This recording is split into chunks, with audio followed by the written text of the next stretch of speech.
Yes, I think I can speak about this already. I think i-confirm din yan ni President Marcos. Before ako nag-resign, meron kaming isang meeting kung saan inimbita ako ni President Marcos na sumali, tumulong sa administration para sa mga senator candidates.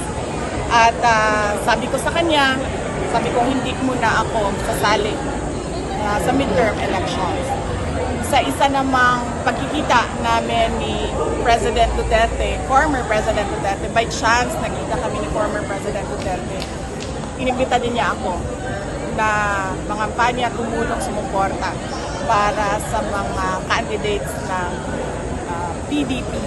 So sinabi ko din sa kanya na hindi muna ako sasali sa midterm elections.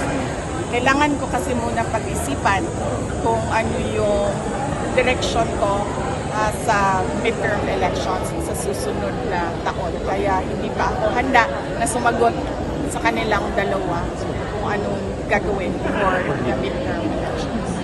Pero meron kaming schedule after ng SONA ni Senator Bongo at ni Senator Bato de la Rosa, mag-sit down at mag-heart-to-heart kami.